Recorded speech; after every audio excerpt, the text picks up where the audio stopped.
नमस्कार, स्वागत है आप सभी का डीडी न्यूज के इस विशेष सांकेतिक भाषा के बुलेटिन में। आपके साथ मैं हूं संध्या शर्मा और मेरे साथ है मेरी सहयोगी मनीषा शर्मा। आइए बुलेटिन की शुरुआत करते हैं हेडलाइंस के साथ।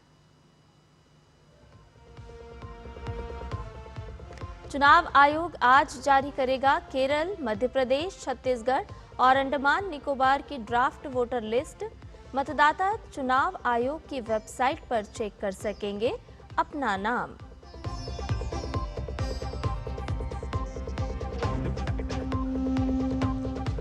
प्रधानमंत्री नरेंद्र मोदी के विशेष दूत बनकर कोलंबो पहुंचे विदेश मंत्री डॉक्टर एस जयशंकर। श्रीलंका के राष्ट्रपति और अन्य वरिष्ठ प्रतिनिधियों से करेंगे मुलाकात।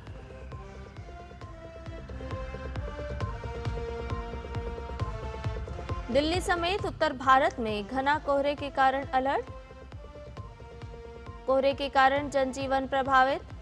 जम्मू कश्मीर, हिमाचल प्रदेश और उत्तराखंड में बर्फबारी जारी।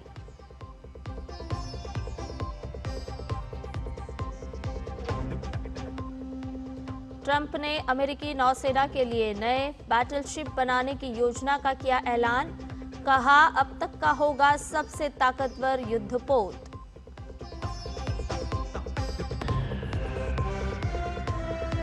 महिला क्रिकेट में भारत और श्रीलंका के बीच दूसरा टी20 मैच विशाखापट्टनम में आज।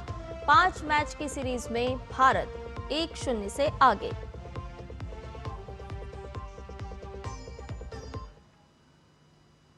सभी खबरों को विस्तार से जानते हैं। निर्वाचन आयोग आज केरल, मध्य प्रदेश, छत्तीसगढ़ और अंडमान और निकोबार द्वीप समूह के लिए ड्राफ्ट मतदाता सूची प्रकाशित करेगा।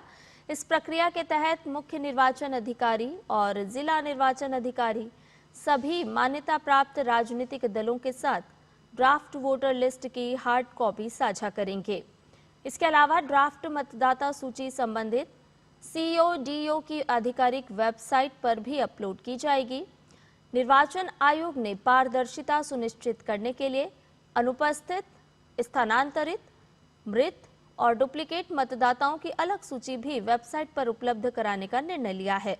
इसके साथ ही आयोग ने नागरिकों से अपील की है कि वो ड्राफ्ट सूची की जांच कर समय रहते आपत्ति या दावा दर्ज कराएं, ताकि अंतिम मतदाता सूची को अधिक सटीक और अद्यतन बनाया जा सके।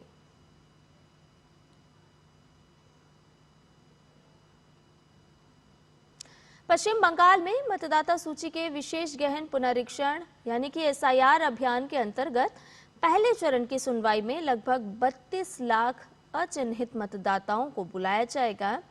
राज्य के मुख्य चुनाव अधिकारी कार्यालय के अधिकारियों ने बताया कि इस गणना चरण के दौरान कुल 31,68,424 अचिन्हित मतदाताओं की पहचान राज्य में की गई है। उन्होंने कहा कि 2002 की मतदाता सूची में जो मतदाता अपने नाम का मिलान परिवार के सदस्यों के नाम से नहीं कर पाए थे, इस श्रेणी के ऐसे मतदाताओं की सुनवाई 27 दिसंबर से शुरू होगी। उन्होंने कहा कि ये कार्यवाही जिला मजिस्ट्रेट कार्यालयों, उप विभागीय कार्यालयों, विभिन्न सरकारी विभागों और विद्यालयों और कॉलेजों में संचालित होगी। उन्होंने कहा कि प्रत्येक सुनवाई का संचालन एक सूक्ष्म पर्यवेक्षक के निरीक्षण में होगा।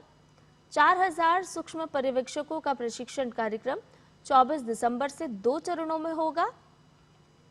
तृणमूल कांग्रेस प्रमुख और पश्चिम बंगाल की मुख्यमंत्री ममता बनर्जी ने आरोप लगाया कि सूक्ष्म पर्यवेक्षकों को स्थानीय बांग्ला भाषा की जानकारी नहीं है।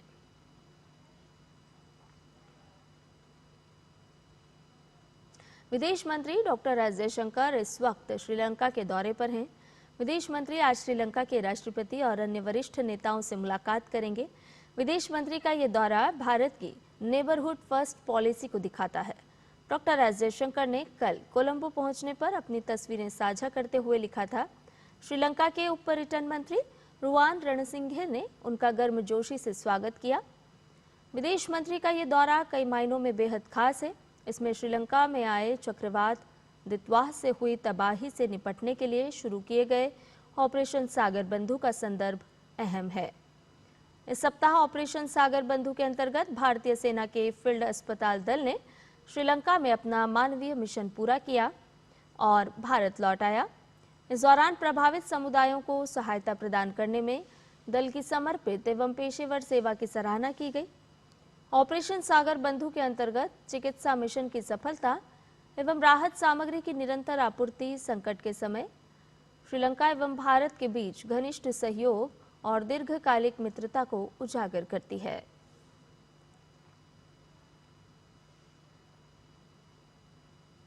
भारतीय जनता पार्टी के राष्ट्रीय कार्यकारी अध्यक्ष नितिन नवीन पदभार ग्रहण करने के पश्चात पहली बार 2 दिवसीय दौरे पर बिहार पहुंच रहे हैं। नितिन नवीन आज शाम को प्रदेश कार्यालय स्थित अटल सभागार में भाजपा सांसदों, विधायकों, विधान पार्षदों और प्रदेश भाजपा पदाधिकारियों के साथ एक महत्वपूर्ण बैठक करेंगे। इस दौरान वो पार्टी के विभिन्न कार्यक्रमों में भाग लेंगे और कार्यकर्ताओं, जनप्रतिनिधियों से संवाद करेंगे। नितिन नवीन इससे पहले आज दोपहर पटना के राजवंशी नगर स्थित प्रसिद्ध हनुमान मंदिर पहुंचकर दर्शन एवं पूजन करेंगे। इसके बाद बेली रोड स्थित भारत रत्न बाबा साहब डॉक्टर भीमराव अंबेडकर की प्रतिमा पर पुष्पांजलि अर्पित करेंगे। इसके बाद लोकनायक जयप्रकाश नारायण की प्रतिमा पर पुष्पांजलि अर्पित करेंगे। नितिन नवीन आज शाम बिहार के राज्यपाल आरिफ मोहम्मद खान से शिष्टाचार मुलाकात भी करेंगे।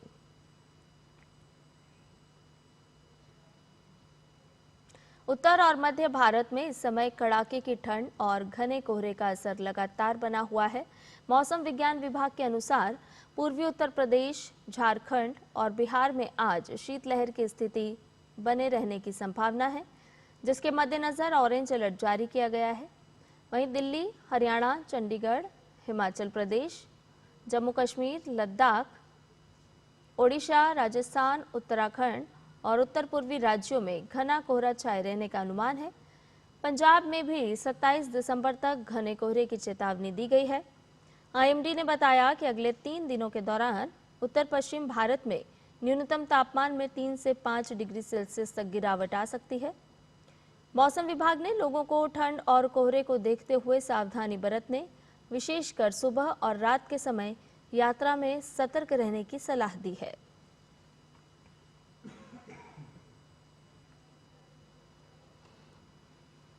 अमेरिका के राष्ट्रपति डोनाल्ड ट्रंप ने अमेरिकी नौसेना के लिए एक नए और बड़े युद्धपोत के निर्माण की महत्वाकांक्षी योजना बैटलशिप का ऐलान किया है।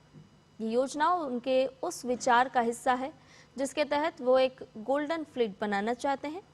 फ्लोरिडा के मारे लागो रिसोर्ट में घोषणा करते हुए ट्रंप ने कहा कि ये सबसे तेज, सबसे बड़े और अब तक बने किसी भी युद्धपोत से 100 गुना ज्यादा ताकतवर होंगे। ट्रंप के मुताबिक ये जहाज द्वितीय विश्व युद्ध के दौर के आयोवा श्रेणी के युद्धपोत से ज्यादा लंबा और बड़ा होगा। इसमें हाइपरसोनिक मिसाइलें, रेलगन और हाई पावर लेजर लगाए जाएंगे, जो सभी ऐसी तकनीकें हैं जिन पर नौसेना भी काम कर रही है।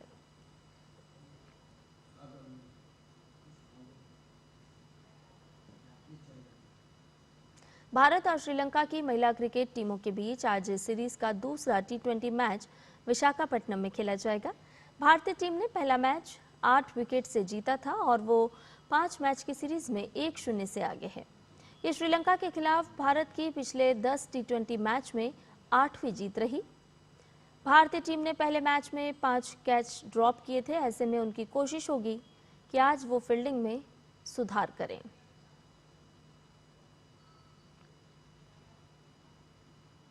भारत ने पोलैंड एरियल स्पोर्ट्स विश्व चैंपियनशिप में ऐतिहासिक पदार्पण करते हुए पुरुषों के एरियल सिल्क स्पर्धा में स्वर्ण पदक जीता। मुंबई के एथलीट वीर गहरोत्रा ने जूनियर भी एमेच्योर पुरुष वर्ग में शीर्ष स्थान हासिल किया और तकनीकी रूप से चुनौतीपूर्ण प्रतिस्पर्धा में अपने दमदार प्रदर्शन से स्वर्ण पदक पर कब्जा जमाया।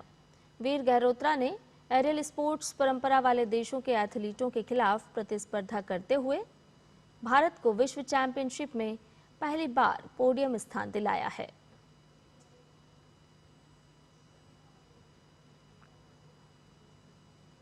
इसके साथ ही हमारे इस विशेष सांकेतिक भाषा के बुलेटिन में फिलहाल के लिए इतना ही।